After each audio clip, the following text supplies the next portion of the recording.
같이 잠시 다시 기도하고 말씀 생각합니다. 하나님 아버지, 저희들이 말씀 앞에 이제 있사오니 부족하고 무익한 종, 미천한 종에게 성령의 충만함을 주시고 하나님의 말씀을 바르게 해석할 지혜와 힘을 주셔서 함께 사도 바울의 귀한 서신 로마서의 몇 절의 말씀을 해석하게 하시고 또 함께 묵상하게 하시고 거기에 담긴 하나님의 진리와 교훈을 나누게 하시고 또 마음에 새기게 하여 주옵소서. 예수 그리스도의 이름으로 기도하옵나이다. 아멘. 자, 로마서 1장 8절부터 17절 말씀 같이 좀 생각해 보십시다. 8절 보십시다. 첫째는 내가 예수 그리스도로 말미암아 너희 모든 사람을 인하여 내 하나님께 감사함은 너희 믿음이 온 세상에 전파됨이로다.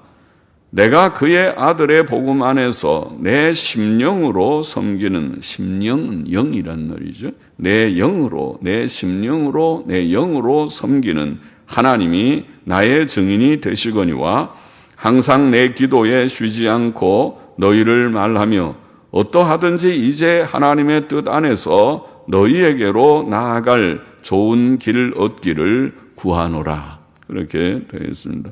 바울은 먼저 로마의 교인들을 인해 하나님께 감사하였는데 그 이유는 그들의 믿음이 온 세상에 전파되었기 때문이었습니다. 예수 그리스도로 말미암아 라는 말은 우리의 구원이 전적으로 예수 그리스도로 말미암음을 나타냅니다. 예수 그리스도로 말미암아 구원을 받은 이 은혜, 믿음과 구원의 이 은혜가 모든 사람들에게 다 알려졌습니다. 오늘날 우리의 감사의 이유도 육적인 것보다 영적인 것이어야 합니다. 우리는 세상적, 물질적 번창과 형통보다 먼저 우리 자신과 주위의 형제들이 구원받은 사실과 예수님 믿고 구원받았다는 사실이 또 그들의 믿음과 믿음의 성장과 믿음의 소문이 주위에 퍼져나감을 감사해야 하겠습니다. 그것이 큰 은혜죠. 바울은 하나님을 그의 아들의 복음 안에서 섬긴다고 표현했습니다. 우리는 하나님의 아들의 복음으로 구원을 받았고 그 복음 안에서 하나님을 섬기게 되었습니다. 바울은 또 내 영으로 하나님을 섬긴다고 표현합니다. 우리의 인격은 우리의 영에 있습니다. 영은 인격의 주체이며 몸은 영의 도구입니다. 기독교는 단지 몸의 종교가 아니고 영의 종교입니다. 우리의 중생한 영의 새 성향은 우리의 마음과 몸을 늘 주장해야 합니다. 바울은 그의 감사와 쉬지 않는 기도 생활에 대해 하나님께서 증인이 되신다고 말했습니다. 이것은 사도 바울의 진실한 마음과 진실한 사역을 증거합니다. 우리도 우리의 생각과 마음을 감찰하시는 하나님 앞에서 항상 진실하게 말하고 행하며 또 감사하고 기도해야 합니다. 바울은 로마 교인들을 위해 항상 기도하는 중에 하나님의 뜻 안에서 그들에게로 갈 좋은 길을 얻기를 원했습니다. 그것은 하나님의 주권적 섭리를 믿는 믿음입니다. 하나님의 허락이 없이 이루어질 수 있는 일은 이 세상에 아무것도 없습니다. 그러므로 우리는 하나님의 뜻이라면 이것 혹은 저것을 하겠다는 믿음으로 살아야 합니다. 하나님의 뜻 안에서 너희에게 내가 가기를 원한다. 그런 마음으로 우리가 살아가야 하겠습니다. 11절, 12절 넘어가 보십시다. 원문에 이는 앞에 10절에 너희에게로 나아갈 좋은 길 얻기를 구하노라 말씀에 대한 이유와 같이 되어 있는데, 이는 내가 너희 보기를 심히 원하는 것은, 원문대로 보면 이는 내가 너희 보기를 심히 원함이니, 심히 원함이니. 그러니까 가기를, 너희에게로 갈 좋은 길 얻기를 구하는 그 이유가 보기를 원해서, 너희를 보기를 원해서 그렇다. 그렇게 되어 있습니다. 보기를 심히 원하는 원함이니, 그것은 무슨 신령한 은사를 너희에게 나누어 주어 너희를 견고케 하려 함이니, 이는 곧 내가 너희 가운데서 너희와 나의 믿음을, 너희 가운데서 하면 서로의 안에 있는 원문을 보니까 서로의 안에 있는 너희와 나의 믿음을 인하여 피차 안위함을 얻으려 함이라. 내 속에 있는 나의 믿음, 너희 속에 있는 너희의 믿음, 그 믿음을 말하는, 서로의 안에 있는 너희와 나의 믿음을 인하여 피차 안위함을 얻으려 함이라. 바울이 로마로 갈 좋은 길 얻기를 기도한 이유는 그들 보기를 심히 원했기 때문이며, 또 그가 그들 보기를 심히 원한 목적은, 왜 심히 보기를 원하느냐? 그 목적은 그들에게 어떤 신령한 은사를 나누어 주어 그들을 견고케 하기 위함이었습니다. 신령한 은사, 오늘날 신령한 은사 그러면 뭐 방언이니 병고침이니 그런 거를 생각하기 쉽지만은, 그러나 여기에 보면 문맥적으로 그런 방언이나 병고침 같은 은사라기보다 하나님의 말씀을 가리킨다고 봅니다. 사도들의 사역은 1차적으로 말씀 사역이었습니다. 그 말씀 사역을 통하여 성도들의 신앙과 소망은 어린아이의 시기를 벗어나서 소년기, 청년기, 장년기로 자라며 견고케 되는 것입니다. 오늘날 목사들의 사역의 목표와 임무도 바로 성경의 바른 강해입니다. 목사들이 한결같이 성경을 바르게 강해하고 강론한다면 하나님의 뜻을 이루는 자들이 될 것입니다. 바울은 또 서로의 견고한 믿음을 인해 서로 위로를 얻기를 원했습니다. 이것은 사실일 뿐만 아니라 또한 그의 겸손한 태도를 보입니다. 사도는 성도들에게 무엇을 주려고만 하지 않고 그들로부터 위로를 받으려 한다고 겸손히 말을 했습니다. 성도의 교제란 하나님께서 동일하게 은혜로 주신 서로 안에 있는 믿음을 인하여 피차 위로와 힘을 얻는 것입니다. 이것이 영적 교제이며 교제의 유익입니다. 우리의 교제는 단지 먹고 마시는 데 그치지 않고 이렇게 같은 믿음의 확인을 통해 위로와 격려를 주고받는 교제가 되어야 합니다.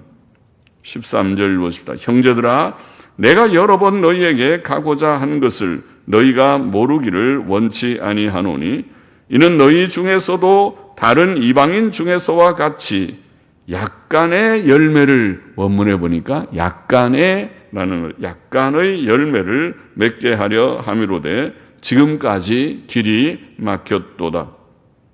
바울은 그가 로마로 가기를 원한 또 하나의 목적을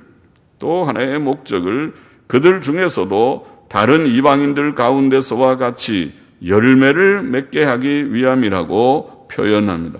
문맥에 비추어 볼 때 그것은 영혼 구원의 열매를 가리킨다고 보입니다. 그는 거창하게 많은 사람의 구원을 목표로 삼지 않고 약간의 열매, 즉 몇 사람의 구원을 목표로 삼았습니다. 우리는 한 영혼의 구원을 귀하게 여겨야 합니다. 또 바울이 본문에서 말한 열매는 로마의 성도들의 인격의 온전해짐과 선행을 포함한다고 봅니다. 구원받은 성도들은 인격의 온전해짐과 선행의 열매를 맺어야 합니다. 14절 넘어가 봅시다. 헬라인이나 야만이나 지혜 있는 자나 어리석은 자에게 다 내가 빚진 자라. 그러므로 나는 할 수 있는 대로 로마에 있는 너희에게도 복음 전하기를 원하노라. 바울은 자신이 모든 사람에게 빚을 졌다고 말했습니다. 여기에 빚은 전도의 빚을 의미합니다. 그러므로 그는 할 수 있는 대로 로마에 있는 영혼들에게도 복음 전하기를 원했습니다. 우리가 하나님 아버지의 뜻을 깨닫고 또 우리가 받은 구원의 은혜를 깨달았다면 우리는 세상 모든 사람들에게 복음을 전하는 자가 되어야 합니다. 우리는 하나님의 은혜의 복음을 세상 모든 사람에게 전해야 할 의무가 있습니다. 우리는 배운 자나 못 배운 자에게나 부자에게나 가난한 자에게나 우리나라 사람에게나 다른 나라들의 사람에게나 차별 없이 복음을 전해야 합니다. 택함 받은 자들만 회개하고 믿고 구원받을 것이지만 우리의 전도 대상에는 어떤 제한이 있을 수 없습니다. 우리는 모든 사람들에게 죄를 회개하고 주 예수 그리스도를 믿고 구원받으라고 전해야 합니다. 16절 나와보십니다. 이는 원문에 보면 이는 또 이유를 말하는 그런 표현이죠. 이는 내가 그리스도의 복음을 전통사본에는 그리스도의 복음을 부끄러워하지 아니하노니 아니함이니 내가 로마에 있는 너에게도 복음 전하기를 원하노라. 왜냐하면 내가 그리스도의 복음을 부끄러워하지 않기 때문이라. 이런 뜻이라고 봅니다. 이는 내가 그리스도의 복음을 부끄러워하지 아니함이니 이 복음은 모든 믿는 자에게 구원을 주시는 하나님의 능력이 됨이라. 첫째는 유대인에게요 또한 헬라인에게로다. 또 이는 복음에는 하나님의 의가 나타나서 믿음으로 믿음에 이르게 함이니 이는 복음에는 하나님의 의가 나타나서 믿음으로 믿음에 이르게 함이니. 자, 복음이 모든 믿는 자에게 구원을 주시는 하나님의 능력이 되는 이유를 또 말씀한 것이라고 보입니다. 그래서 이는 이르게 함이니 기록된 바 오직 의인은 믿음으로 말미암아 살리라 함과 같으니라. 바울은 그리스도의 복음을 부끄러워하지 않았고 복음을 널리 전하기를 원했습니다. 그가 복음을 부끄러워하지 않았던 이유는 복음이 모든 믿는 자들에게 구원을 주는 하나님의 능력이 되기 때문이었습니다. 원문에는 능력이라는 말이 강조되어 있습니다. 많은 사람이 이 복음을 통해 구원을 받았습니다. 오늘날도 이 복음은 죄인을 구원하는 하나님의 능력입니다. 오늘날도 죄인들은 다른 수단으로가 아니고 이 복음으로 구원을 얻을 것입니다. 그러므로 우리는 사람들이 좋아하든지 싫어하든지 이 복음을 널리 전해야 합니다. 또 복음이 구원의 능력이 되는 까닭은 믿음으로 얻는 하나님의 의가 복음에 나타나 있기 때문입니다. 의는 사람이 하나님의 명령과 법을 다 행했을 때 얻을 수 있는 바이었고 의라고 하는 것이 의. 죄는 그 반대말, 의의 반대말인 죄는 하나님의 명령과 법을 어긴 상태이었습니다. 이 세상의 근본적 문제는 죄 문제, 그 사람들이 하나님의 뜻을 어겨 범죄함으로 죄 가운데 있는 것입니다. 그러므로 죄 문제의 해결은 모든 사람과 세상의 근본 문제의 해결입니다. 사람의 가장 큰 복은 죄사함과 의롭다 하심을 얻는 것입니다. 사람이 하나님 앞에서 어떻게 죄사함과 의롭다 하심을 얻을 수 있는가 하는 것이 사람의 가장 중요한 근본적 문제입니다. 사람이 하나님의 명령과 법을 행함으로써 의롭다 하심을 받을 수 없다는 것은 우리의 경험과 또 성경의 증거를 통해 명백합니다. 그러나 하나님께서 그의 의를 복음에 나타내셨다. 오늘 바울의 말과 같이 복음에 나타내셨다. 그것은 예수 그리스도께서 우리 대신 십자가에 죽으셔서 우리의 모든 죄의 책임과 형벌을 담당하심으로써 이루신 의, 그 다니엘 9장 24절에 말한 영원한 의가 장차 메시아를 통해서 나타나리라. 로마서 10장 4절의 말씀대로 예수 그리스도는 우리에게 의를 이루셨다. 율법의 마침이 되셨다. 의를 이루셨고 율법의 마침이 되셨다. 의를 이루셨다. 이제 하나님께서는 주 예수 그리스도를 믿는 자들, 곧 우리들에게 이 의를 주셨습니다. 또 예수 그리스도를 믿고자 하는 자들마다 이 의를 주시겠다고 약속하십니다. 이것이 복음이고 이것이 성경이 말하는 구원입니다. 굉장히 사실은 중요한 것입니다. 사람들은 코로나 전염병을 무서워하지요. 사람이 죽는다고 그러니까 무서워하지만 엄청 많은 5천만인지 6천만인지 지금 감염이 되고 죽는 사람도 150만인지 200만인지 지금 죽고 그러니까 다들 겁을 내고 조심하지요. 그래서 교회도 많이 위축되겠죠. 그러나 이런 재앙도 그 근원을 따져보면 죄 때문에 왔습니다. 죄가 없으면 이런 재앙이 없습니다. 그러므로 이런 재앙을 두려워할 것이 아니라 이 재앙의 원인인 죄를 우리가 보고 이 죄가 큰 문제로구나. 죄 때문에 이 온 세상에 이런 큰 재앙을 하나님께서 내리신 거로구나. 거기서 깨닫고 우리가 배울 것이 많이 있지. 그러니까 죄를 짓지 않아야 된다는 것이 보다 중요하고 재앙 자체가 중요한 것이 아니라 재앙도 중요하지만은 재앙의 원인인 죄 지으면 안 되는구나. 또 하나는 우리가 이 재앙은 죄 때문에 왔기 때문에 우리가 하나님 앞에서 믿음으로 바로 살고 죄 짓지 않으면 고센 땅의 그런 보호의 은혜를 하나님께서 오늘날도 주실 수 있겠구나. 주의 백성들에게 재앙을 그러니까 너무 겁내지 않는, 재앙은 재앙이죠. 재앙은 하나님께서 이 세상이 죄가 많기 때문에 내리는 그 벌이 재앙이죠, 일종의. 하나님의 자녀들에게 벌 주십니까?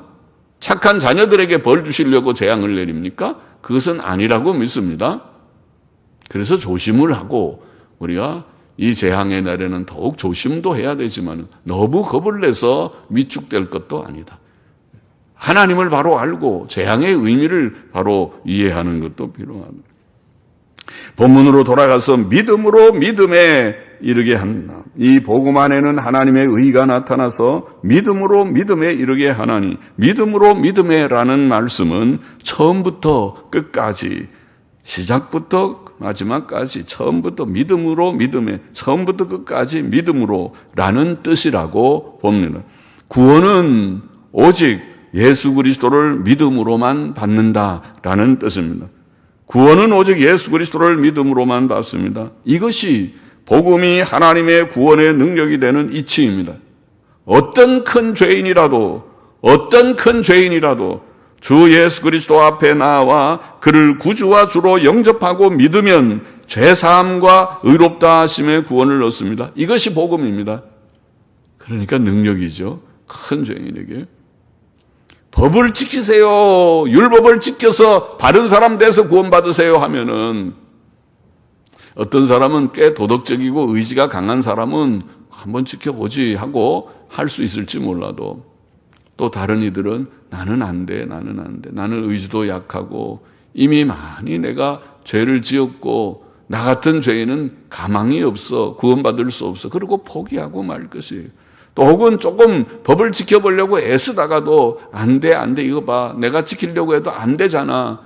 안 되는 거를 뭘 하려고 그래. 이건 안 돼.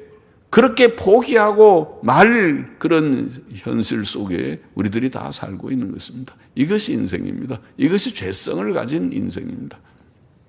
그러나 주께서 복음을 주셔서 복음을 바라보라. 예수 그리스도를 바라보라. 그가 우리를 위하여 속죄를 이루셨나니 너희가 예수를 바라보고 예수님을 바라보고 구원을 받으라. 믿고 구원을 받으라. 믿는 것은 행하는 거하고 기본적으로는 대조가 되죠. 우리가 행위를 부정하지 않고 행위도 수없이 많이 강조하고 여전히 강조하지만은 그러나 행함으로 구원받을 수 없기 때문에 믿으라는 것입니다. 예수님 믿고 구원받으라. 믿음은 그냥 의지하는 거죠. 그냥 빈손과 같이 주님, 내가 주님만 바라봅니다. 의지합니다. 어린아이가 마치 엄마 품에 푹 안겨서 그냥 어린아이는 배고픈 것도 모르고 집에 쌀 떨어진 것도 모르고 또 전염병이 창궐한 것도 모르고 그냥 엄마 품이 마냥 좋아서 그 품에 푹 앉아서 엄마만 의지하고 있듯이 믿음은 사실은 그런 것이에요. 창조주 하나님, 섭리자 하나님을 정말 믿고 구주 하나님을 우리가 믿게 될 때에 그런 심령이에요. 모든 것이 하나님의 손안에 있음을 믿게 됐습니다. 그래서 하나님만 의지하고 주여 나는 참 부족한 이 실패자와 같은 그런 죄인이지만은 나의 의가 되시는 예수님만 내가 의지하고자 합니다. 주의 말씀대로 믿고자 하나이다. 그러고 믿는 그 믿음이죠. 주 예수 그리스도의 십자가 대속을 깨닫고 그를 영접하고 믿는 것, 곧 그것을 우리는 속죄신앙이라고 했습니다. 예수 그리스도의 속죄를 믿는 속죄신앙은 죄인이 구원받는 신앙입니다. 우리가 구원받는 것은 오직 예수님 믿음으로, 속죄의 주님을 믿음으로 구원받습니다.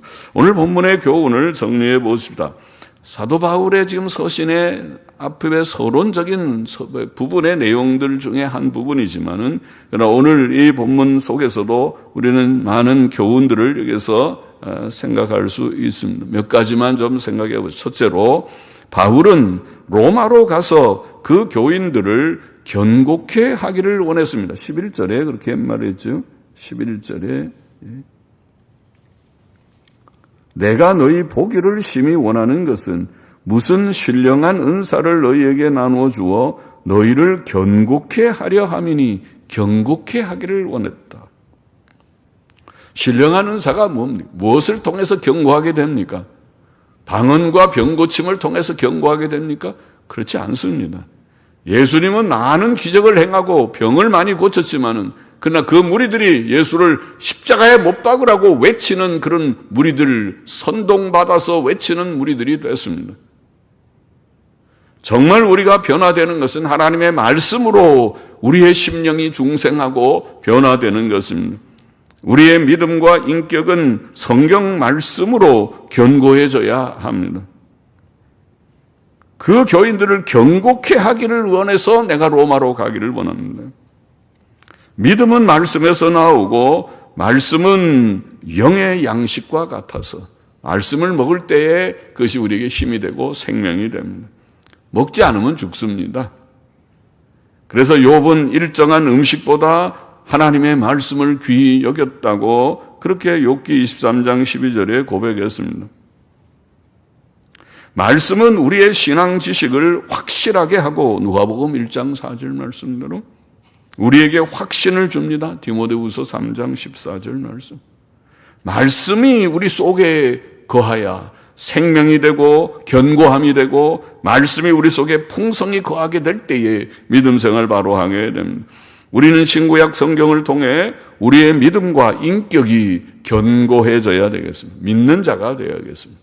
우리의 믿음의 지식이 견고하고 또 믿는 인격이 형성이 되어가는, 저 사람 진짜 믿는 사람 같아, 그렇게 되어가기를 원합니다. 둘째로, 바울은 로마로 가서 서로의 믿음을 인해 위로받기를 원했습니다. 12절에 그랬지. 이는 곧 내가 너희 가운데서 너희와 나의 믿음을 인하여 피차 안위함을 얻으려 함이라. 서로 안에 있는 너희와 나의 믿음, 너희의 믿음, 나의 믿음, 우리 안에 있는 우리의 믿음들을 서로 우리가 만나게 되면, 교제하게 되면 서로의 믿음을 확인하게 되죠. 그렇죠. 이렇게 예배당에 한 번씩 모이는 것도, 혹 모이지 않고 온라인으로 하는 분들도 귀하지만은, 이렇게 모일 때 우리가 먼 곳에서 여기까지 달려오셨네, 오늘도 예배 드리기 위해서 이렇게 힘써서 모였네 하면은 그것이 서로에게 벌써 큰 힘이 되고 위로가 됩니다. 그렇죠? 서로의 믿음을 확인할 때에 큰 위로를 받는 것입니다. 우리는 서로를 이렇게 위로해야만 합니다. 하나님께서는 위로의 하나님이시며, 고린도후서 1장 3절에 하나님의 위로를 받은 자는 서로 위로하는 자가 된다. 1장 4절에 그렇게 말씀했지. 그래서 우리는 이 위로가 필요한 이 세상에서, 이 곤고한 피곤한 수고로운 세상에서 말 한마디, 따뜻한 말 한마디가 얼마나 힘이 되고, 위로와 격려의 말이 얼마나 좋은지, 그렇게 위로가 되는, 위로를 줄 수 있는 사람들입니다. 성령께서는 우리에게 보혜사 성령으로 오셨는데, 보혜사라는 말이 영어 성경에 컴포터, 위로자라고 표현했어요. 맞습니다. 위로한다는, 파라클레토스라는 말은, 파라칼레오라는 말은 권면한다는 뜻도 있지만 위로한다는 뜻입니다. 위로한다. 성령께서 우리 가운데 계셔서 우리가 때때로 낭망되고 코가 좀 빠질 때 힘내. 그런 거 갖고 코 빠지면 어떻게 세상을 살아? 이 세상이 얼마나 힘든데. 몸 조금 피곤하다고 코 빠지면 안 돼. 또 돈 조금 떨어졌다고 그러지 마. 그래도 아직 먹을 거, 라면은 끓여 먹을 거 있으면 그래도 힘내봐. 또 하나님께서 또 주실 줄 알아? 주실 거야. 힘내. 하나님께서는 우리에게 위로자가 되신, 로마서 15장 4절에는 무엇이든지 전에 기록한 바는, 이 성경을 가르쳐서 우리의 교훈을 위하여 기록된 것이니, 성경은 다 교훈을 주는 책인데 우리로 하여금 인내로, 이 성경을 잘 읽다 보면 인내심이 생기고, 또 그 다음에 보면 성경의 안위로라는 표현에서 안위라는 말이 위로죠. 성경의 위로로, 성경을 읽으면 위로를 받아요. 위로의 책입니다. 힘을 얻습니다. 성경의 안위로, 위로로 소망을 가지게 함이니라. 성도들의 교제는 말씀 안에서의 교제, 물론 위로고, 위로가 되고, 성도들의 교제가 바로 서로의 참된 믿음 때문에 서로에게 위로가 됩니다. 우리는 서로에게 위로를 주는 자들이 돼야 하고, 위로가 주는 자들이 됩니다. 셋째로, 바울은 복음을 부끄러워하지 않았습니다. 16절 넘어가 보십시다. 내가 복음을 부끄러워하지 아니하노니 이 복음은 모든 믿는 자에게 구원을 주시는 하나님의 능력이 됩니다. 우리는 복음을 부끄러워하지 말아야겠습니다. 하나님의 말씀 안에서 우리의 믿음이 견고하여지고, 또 피차 간에 서로 위로가 되어서 위로를 주기도 하고 위로를 받기도 하고, 말씀 안에서, 믿음 안에서 위로를 얻고, 그리고 복음을 부끄러워하지 않고 우리가 두루 전하는 복음 전도자들이 되어야 하겠다는 말씀입니다. 구원받은 자들은 다 복음에 빚진 자입니다. 우리는 큰 은혜를 받은 자입니다. 나 같은 죄인, 지옥 갈 죄인입니다.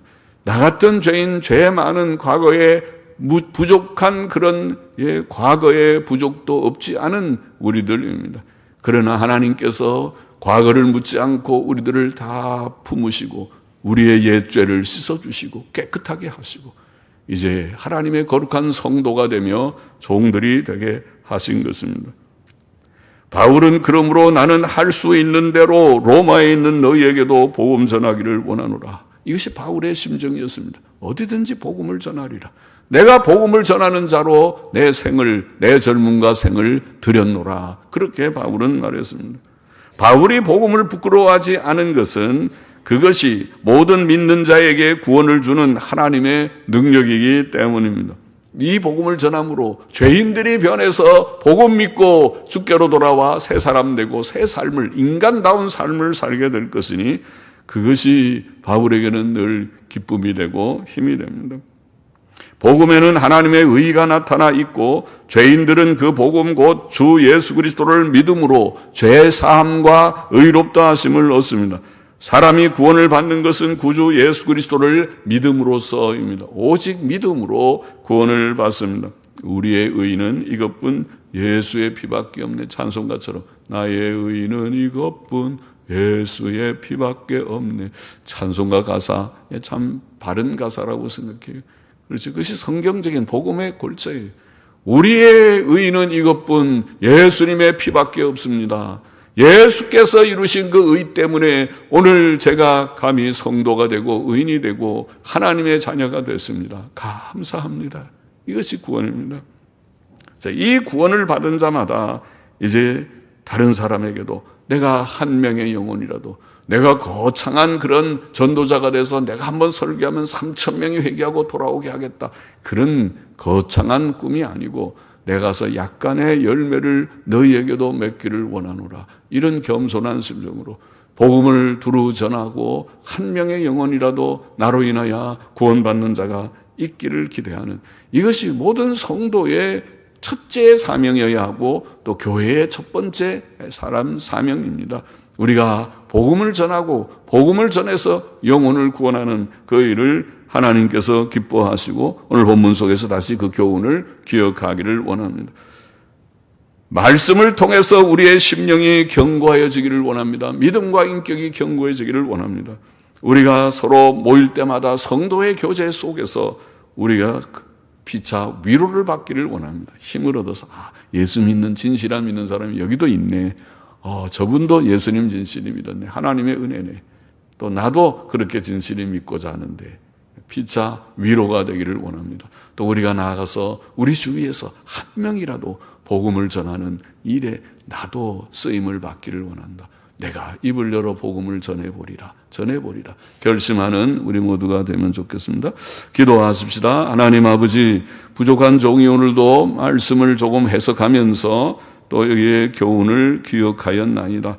아버지여, 오늘 저희들이 다 하나님의 말씀 안에서 개인적으로 성경을 읽든 잠께 모여 말씀을 같이 묵상하든지 하면서 우리의 믿음과 인격이 견고하여지기를 심히 소원하며 또 이 위로가 필요한 세상, 수고로운 세상 속에서 성도들을 보는 것이 우리에게 서로 큰 기쁨이 되고 위로가 되게 하여 주시고 위로를 전하는 자들이 되게 하여 주시기를 원하고 또 우리가 주의 큰 은혜로 구원받아 싸우니 주의 큰 복음을 조금이라도 이해하며 이 복음을 우리가 다른 사람에게 전해서 또 한 명의 영혼이라도 구원하는 데 임하지하는 저희들이 되기를 결심하는 이 시간이 되게 하여 주시기를 소원하며 감사하며 예수 그리스도의 이름으로 기도하옵나이다.